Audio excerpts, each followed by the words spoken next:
abandaba abampuliriza ensi eno eyolekedde akatyabaga kanene.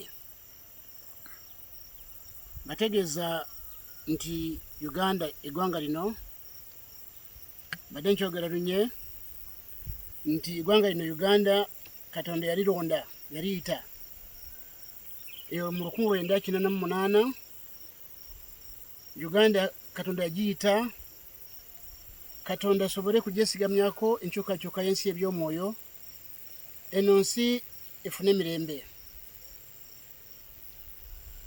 Badde nkyogera bulijjo nekiweebwa amadiini amakanisa gali mu nsi kati gali bweru w'ekkubo lya Katonda. Kyevuba mulaba eno ensi yonna yeeyongedde kuva mu mbeera, ensi yeeyongedde kukyankalana. Teri muntu mu nsi munda ali mu mbeera gyagala kubeeramu, kabeere mugaga oba mwavu, kabe bafuzi b'amawanga, kabe bakabaka. Teri muntu n'omu ali mu mbeera gyagala kubeeramu. Yali yagadde kubeera bw'ati esanga li bulala. Obufumbo mu nsi yonna bweyongedde okusaanawo. Ensi eno eriko ekikyamu. N'olwekyo ebigambo bino ebiri mu nsi nga bwe mubiraba mwetaaga okubijjamu okubalaata mubijjemu okusaaga. Eno nsi gye mulaba n'emmere tekyagimala. Wano tuli mu Uganda, tuli mu Buganda. Buganda eno mu mwaka gw'2000 akawunga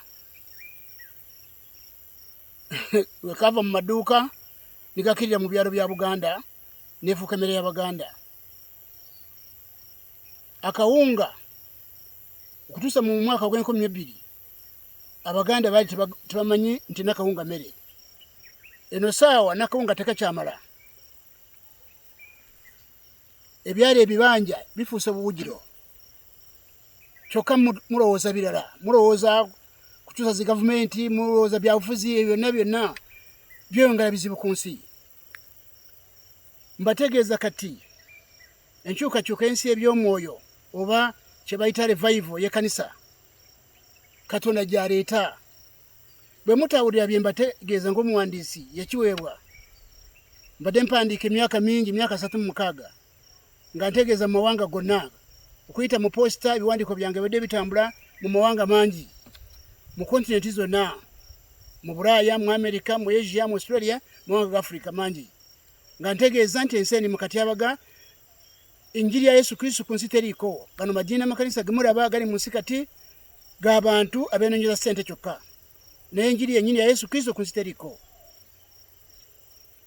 Nkyogera bulijjo, enjiri ya Yesu Kristo, abakkiriza Yesu Kristo baali bakubeera batuukirivu, baali bakugibwa mu bwakabaka bwa Sitaani omuli ebibi n'ebizibu, bayingizibwe mu bwakabaka bwa Katonda omuli obutuukirivu n'emirembe n'essanyu, nga bwe kiri mu Baluumi essula 14:17-18. Naye mbategeeza nti amadiini amakanisa agali mu nsi kati tegalina buyinza okuyingiza abantu mu bwakabaka bwa Katonda, abantu bawone obubi omuntu bwe yayingiramu okuva ku Adamu. Kristo Yesu kyamuleeta wano yaleze okutabaganya ensi ne Katonda. Amadiini amakanisa gali ku birala. Mbategeeza nti kati mulaba eggwanga nga Uganda oba Buganda mwe tuli, mbategeeza nti kiseera kituuse abafuzi abafuga amawanga omuli ba pulezidenti, muli bakabaka, okusookera ddala ku pulezidenti wa Uganda. Nabagamba ye pulezidenti wa Uganda bino byokugamba abasimanyi mukyusa ebyo tebijja kukola. Kino kiwandiiko nakiwandiika 2017 kyali kyogera ku pulezidenti Museveni nga kibategeeza nti muwumule. Ono pulezidenti nabagamba yajja, Katonda yamuleeta si mu magezi ge, yeyeetoolola yonna kujja kufuga Uganda. Bwali buyinza bwa Katonda, tebwali magezi ge, nedda. Mwekyo nakyogera no mu video ewedde, nakyogera kati. Bategeeza nti pulezidenti Museveni Katonda yamuleeta olw'ensonga nti eggwanga lino Katonda yalironda, revival y'ensi tandikire mu ggwanga lino mu bufuzi bwe. Olwaleero revival y'ensi nga tenetandika mu Uganda y'ekkanisa. Bino byonna bibalwanya, gavumenti zikola bubi. Abali mu gavumenti bonna bagolezi b'amadiini n'amakanisa.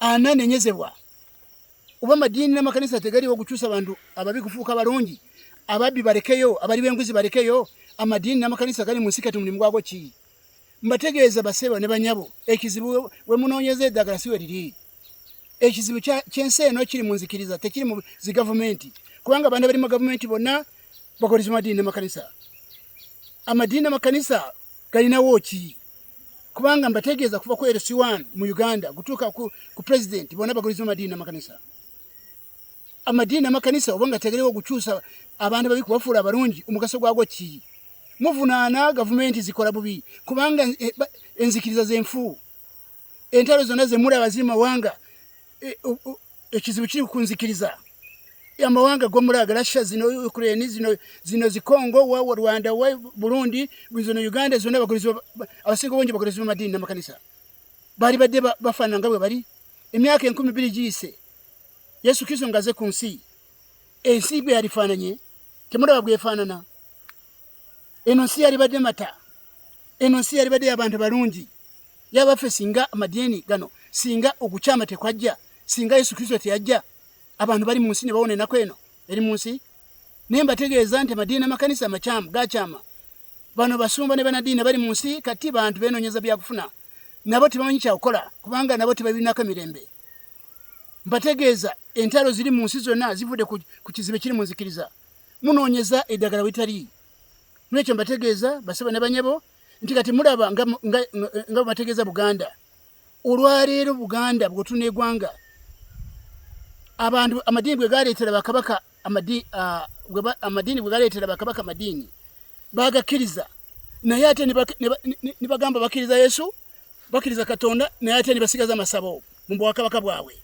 olwaleero eggwanga lino Buganda eggwanga mu nsi yonna abantu bali mu kusinza byawongo ensi tegisobola kufuna emirembe wadde ba president badde bakabaka tebayinza kufuna emirembe mu bulamu bwabwe nga emawanga gabafuga gasinza byawongo gasinza batali Katonda n'ekyo ebigambo ebyo president Museveni ebintu abijemu byabufuzi akyukire Katonda president Museveni ove abantu bonna baweereze kyenkanyi kuba teri ajja kukujjawo abantu bonna baweereze kyenkanyi ekyo kigwe ekisigadde kkiriza Yesu Kristo ne Katonda ayamutuma umanye obuwandiisi buno emyaka mingi mbadde mbuweereza ni wa president ne box number zenzirina obanga abakozi be badde tebayimuwa emyaka 36 badde mbiweerezayo n'owekyo mbategeeza basaba ne banyabo nti nze sini mune byabufuzi president kujja wano yasanga emyaka yali amaze emyaka 2 ku ntebe